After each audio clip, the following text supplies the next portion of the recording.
Hello, everyone. How are you doing? This is Daryl Guberman, CEO of Guberman PMC LLC, a quality consulting firm here in Connecticut.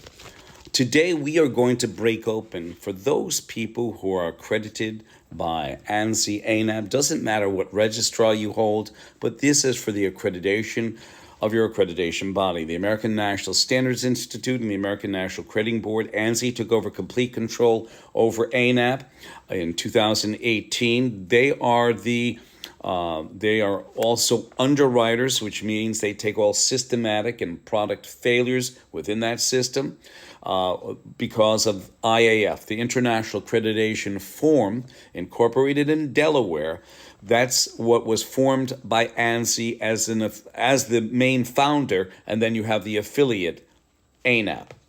I do this, and also their sister organization, the International Laboratory Accreditation Cooperation. I have accumulated so much information in my 40 years in business, not 40 years, in the quality control arena, manufacturing, aerospace, medical, implants, materials, printing, and plastic distribution, where we dealt with all kinds of different industries, and we want to expose the crap that you bought. But Boeing won't let me in. Boeing won't let me in if I don't have it. Lockheed won't let me in.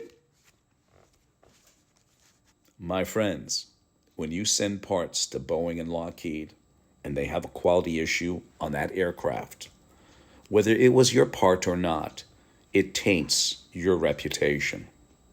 It really does. And you are going to try to disagree with me till the cows come home. We're going to continue. This video is made in respect with Taylor and Brian, Matt in Massachusetts, also Steve in Massachusetts, Stan and Steve down in Texas, and so many others who I have come in contact with, who were forced to go to ANSI-ANAB. Oh, you're not ANSI-ANAB accredited. Nor do you have to be ANSI-ANAB accredited. We have the document from the International Organization of Standards. It says accredited or unaccredited makes no difference. You have to do what the market calls for. And the market has been developed, designed, and manipulated by the American National Standards Institute and the American National Crediting Board. The quality at Lockheed is substandard, at Boeing is substandard, at Pfizer is substandard, and Johnson & Johnson. You stuck that COVID vaccine into your arm. They may take me off TikTok, but I have the document, by the way, the TikTok people. We do. When we talk, we know what we have. We have the backup. So Pfizer skipped quality processes and standards. They sit on ANSI-ANAB's board right over by the FDA.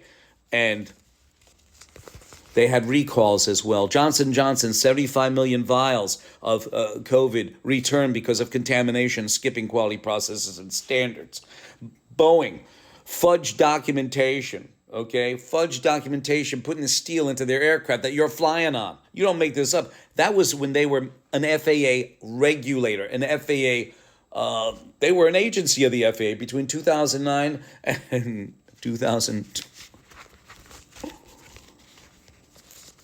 2019.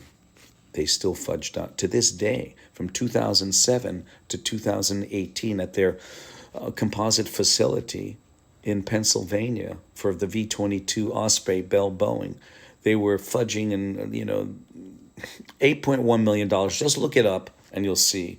When it comes to composites, time, temperature, and pressure are critical. And they were fudging and doing all this bullshit for 11 years, from 2007 to 2018. We're going to show you, and I've tried to tell people, those people that I mentioned, and others, that the certification you have is truly worthless. Joe Bathia, the CEO of ANSI-ANAB, and I'm going to give you this 2015 because looking at his pay, it all ended up to be $2 million. Fluctuation of numbers in these categories. 2015, this guy was making $1.6 million base, $350,000 bonus, $74,000 wherever you want to stick in a 401k. Mind you, he's been there for like 20 years. And also $35,000 non-taxable bonus. It's a boon, okay? I'm going to read to you a procedure. And also, I'm going to show you, at the time, the vice president of ANSI-ANAB, Randy Doherty, and he's the chairman and principal on the IAF tax report, okay? He basically didn't know what an official certificate needed to have to be official.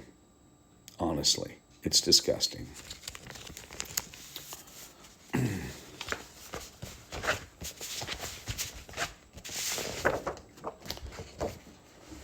This over here, ladies and gentlemen, and business owners and my fellow citizens, is a correspondence between Randy and myself. And this was from March 22nd, 2014. Now you're going to be saying, Daryl, it's 10 years old. Don't say that. Because this is history that has accumulated to where we are today, with the door popping off Boeing, wheels falling off, Lockheed after their 801st shift still producing aircraft F-35 with rejects. Also, back in 2013, they had 719 rejections on an Inspector General report. And guess what?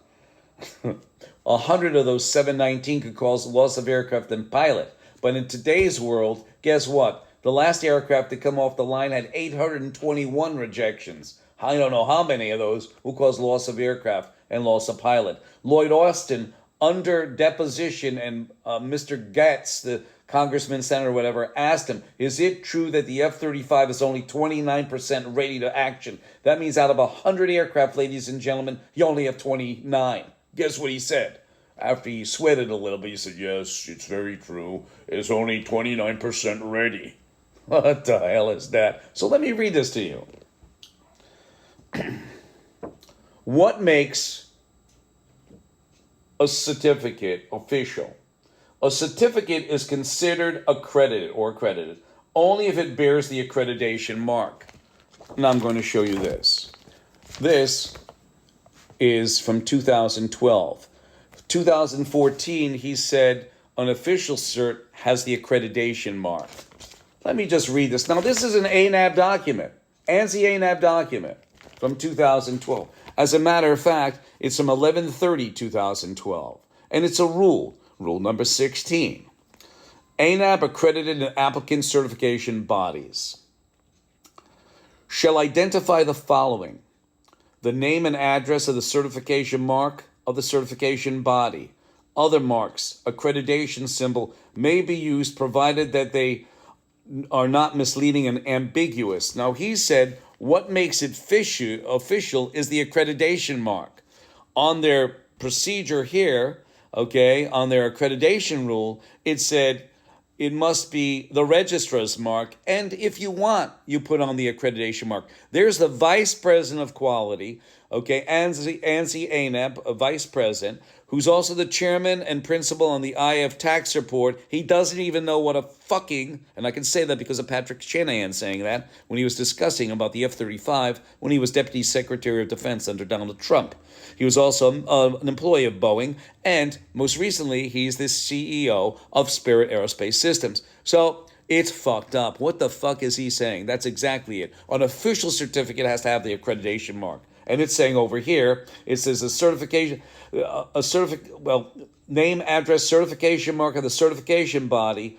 Other marks, accreditation symbol, may be used provided they are not ambiguous. Okay? And this is what he's talking about. I'm using a Spirit Aerospace system. You have both the accreditation body mark and the registration mark.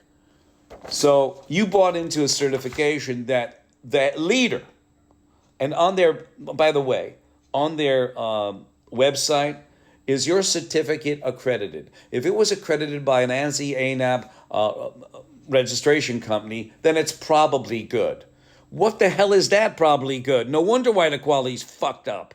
We're going to leave it here. We wanted to discuss this with you, ladies and gentlemen. I think that's a nightmare. And by the way, those guys that I mentioned up in Massachusetts and Texas and all the rest of you, okay, it's really a mess. 203-556-1493 or Daryl, TQRS, @yahoo.com. I thank you.